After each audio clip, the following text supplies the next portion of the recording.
Bueno, vamos a empezar con el tema 4 y vamos a ver optimizaciones de funciones de varias variables sin restricciones.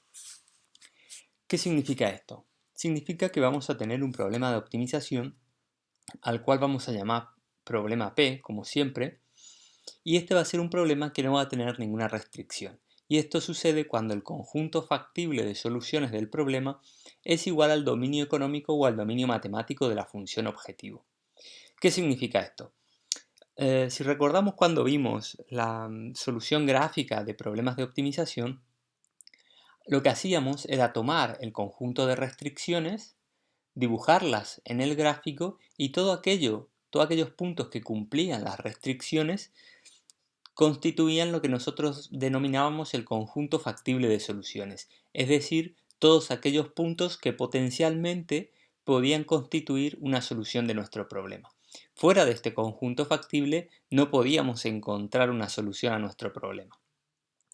En este caso, como no tenemos restricciones, estamos optimizando un problema P sin restricciones, es decir, una optimización libre.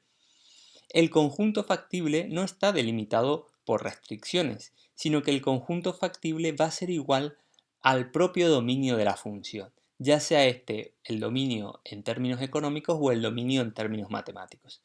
Y por lo tanto, vamos a escribir al problema P como la optimización de la función objetivo f de x1, x2, xn de varias variables independientes sujeta a la restricción, y aquí está la diferencia con lo que ya veníamos viendo. La restricción simplemente me va a decir que cualquier punto que pueda ser considerado como una solución del problema tiene que, como única condición, pertenecer al dominio de la función. Es decir, el conjunto factible es todo el dominio de la función. No hay restricciones adicionales.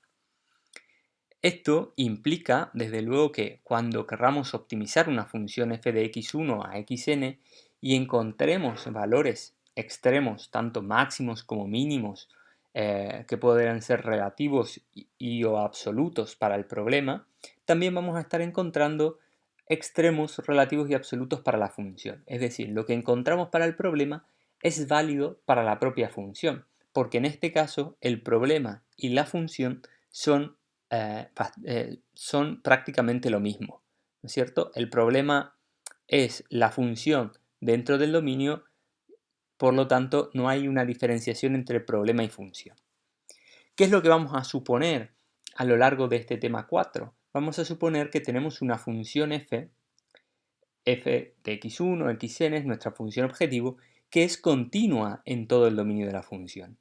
Y además vamos a suponer, o vamos a asumir, que esta función f tiene derivadas parciales hasta de orden 2 o más, pero lo importante es que tengan hasta el orden 2 y estas derivadas parciales sean continuas en el interior del dominio de la función.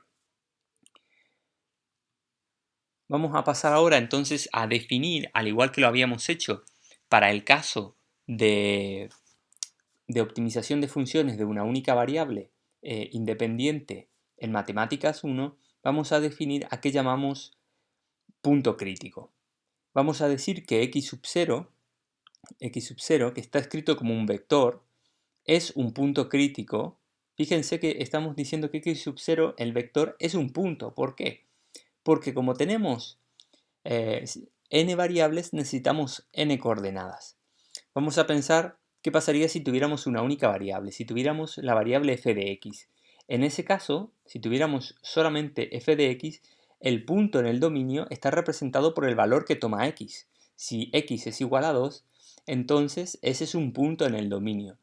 Ahora, si tenemos una función que es f de xy, hay dos variables independientes. Y entonces para tener un punto en el dominio de la función necesitamos tanto la coordenada x como la coordenada y. Entonces, por ejemplo, el punto 2, 2 constituye un punto, ¿verdad? Tenemos dos coordenadas pero que constituyen un solo punto. Si tenemos n variables independientes, necesitamos las n coordenadas para definir el punto x sub 0. Entonces, seguimos. Un punto x sub 0 que pertenece al dominio de la función es un punto crítico o un punto estacionario de una función f de x1 a xn cuando se cumple lo siguiente: que las derivadas parciales de la función, todas sus derivadas parciales, evaluadas en el punto x sub 0, sean iguales a 0. ¿Esto qué quiere decir? Que vamos a tomar la función objetivo, la vamos a derivar respecto de cada una de las variables y vamos a obtener una nueva función que llamábamos la función derivada, ¿no? Esta función derivada es una función que depende, de manera genérica, depende de todas las variables que tenía la función original f. Es cierto que a veces cuando derivamos algunas variables desaparecen de la función, pero de manera general la función derivada depende de todas las mismas variables de las que dependía la función original. Entonces, vamos a tener una función derivada, por ejemplo, la derivada parcial respecto de x1 va a ser una nueva función y esa nueva función va a depender de x1 a xn. Lo que vamos a hacer entonces es tomar estos que son valores para cada una de estas variables, ¿no? Esto es cuánto vale x1, esto es cuánto vale x2, esto es cuánto vale xn. Vamos a tomar esos valores y los vamos a sustituir dentro de la derivada parcial. Y por lo tanto, la derivada parcial, que en principio era una función, ahora nos va a dar un valor concreto. Ese valor concreto tiene que ser igual a 0, el de esa derivada y el de todas las derivadas. Entonces, cuando se cumple que todas las derivadas parciales evaluadas en el punto x igual a 0, x sub 0 sean iguales a 0, entonces diremos que el punto x sub 0 es un punto crítico. O lo que es lo mismo, cuando el vector gradiente sea un vector nulo. El vector gradiente, si recordamos, era el vector que estaba compuesto por las derivadas parciales de la función. Por lo tanto, lo que estamos diciendo es exactamente lo mismo. Vamos a ver cuál es la condición de primer orden. Condición de primer orden es la condición que se tiene que cumplir para poder encontrar un máximo o un mínimo, es decir, para encontrar un extremo relativo, en este caso extremo relativo.